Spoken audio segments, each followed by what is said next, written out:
Hello, my friend. Pleasure to be I'm here. Rabbi Shoff. It's an honor. What is the Orthodox view on marrying outside of the faith? The Orthodox view of marrying outside the faith is that it's the ultimate betrayal Okay. of Jewish values, and at the I same agree. time, we've had to come to a point where we understand that many people who do so don't even know that, Yeah. and they wouldn't understand why. If you love someone and you enjoy their company, and so I think the Orthodox view should be that despite this being a very big mistake and betrayal, that it should be understood with a very open heart, to say this person was raised not understanding this. They found somebody who they truly care about, and to not be able to, on a human level, understand that, Right.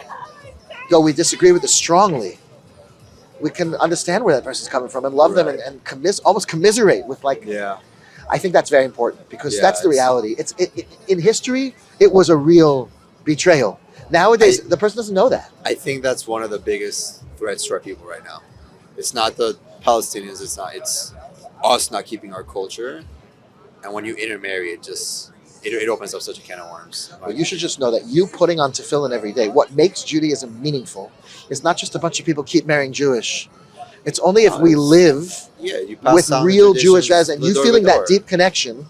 My 100%. grandparents did this, and their parents for thousands of years, and they were spit on for doing it. Yeah. And they were that's heroic that you put them on every day. Yeah. It No, would it's a be beautiful less. thing. I do it outside a lot of times, and I mean, I live in New Jersey. I know no one's gonna do anything because Baruch Hashem, we live in a more acceptable society these days. You should just Now, know. You should just know, between you and me, that it can't stop at tefillin. for sure. You've got to keep latching on. I mean, the big saver is Shabbos. Yeah.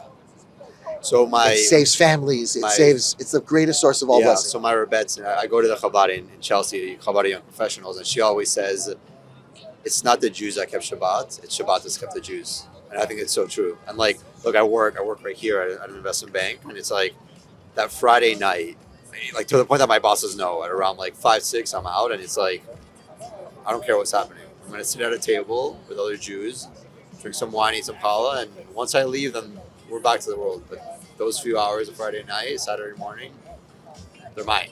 No one's going to touch it. If it matters to you that your children and grandchildren will be proud Jews, you got to stick with this, and you got to expand it. Baruch Hashem. Chabad is the most open, beautiful, accepting people. Yeah.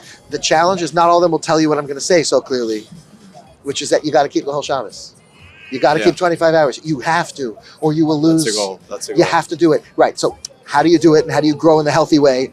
But you should just know in your head, it has to be. Don't marry somebody who's Jewish but not willing to keep 25 hours of 100%. Shabbos.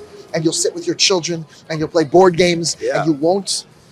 That is going to save. Yeah, It's without a question. One of my old bosses, he was from, and he's super successful managing director. I mean, one of the best we had, at least one of the best that I worked with. And he'd say Friday night. I mean, I'd call him sometimes on Fridays, like I'm walking to synagogue.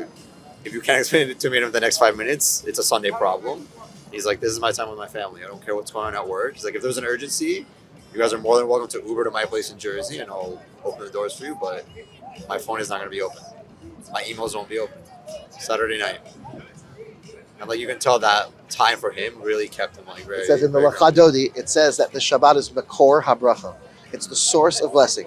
It will bring you financial blessing. It will bring you blessing in your relationships. And it's something we got to push. It's too late. It's too late. You're putting on tefillin every day. That's unbelievable. That's unbelievable. It takes courage.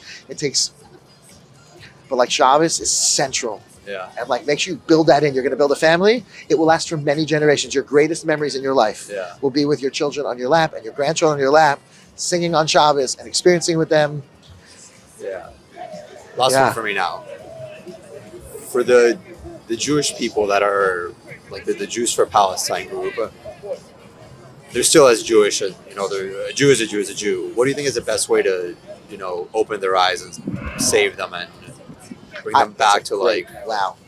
I've thought about it endlessly, like anyone. I think that... Well, what do you think went wrong that they have these views against their own? How does it happen? Right. How does it happen, and how do we bring those people back? Here's the true answer. I really think this...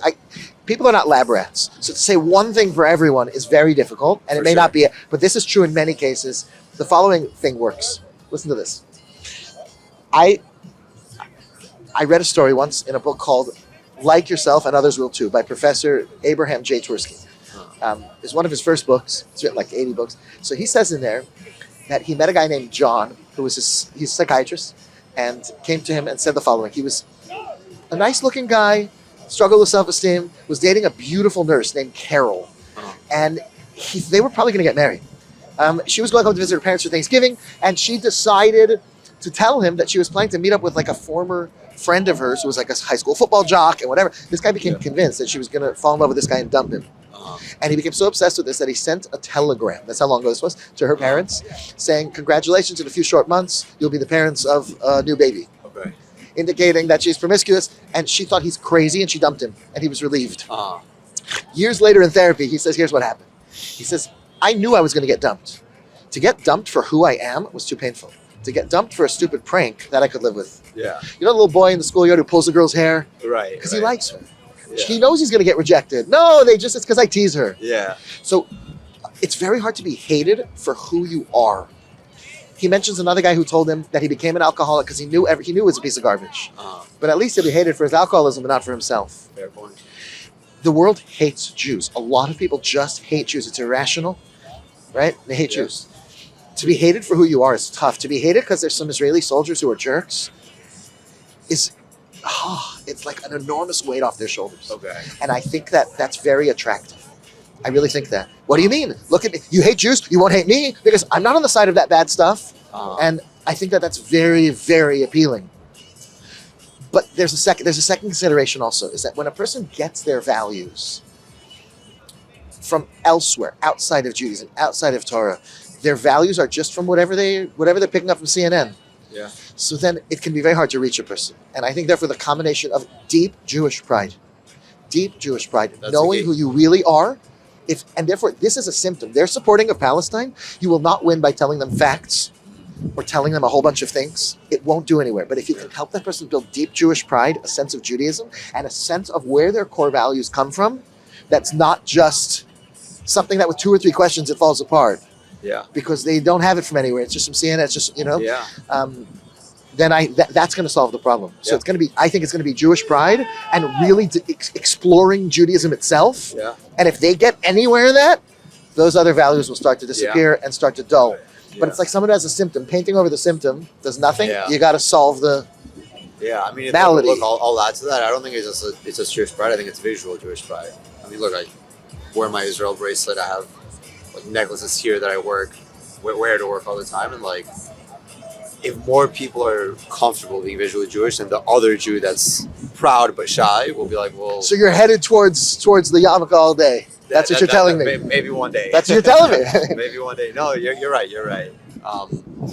Yeah, I think that's a solution. I really, really enjoyed talking to you. I mean, yeah, I know, this is awesome. Yeah. My friend, she goes to Torah, and she was dropping off this Mishlach note from my mom in Florida. That's so nice. She sent me a picture of you on the way. I'm like, yeah, we got to stop by.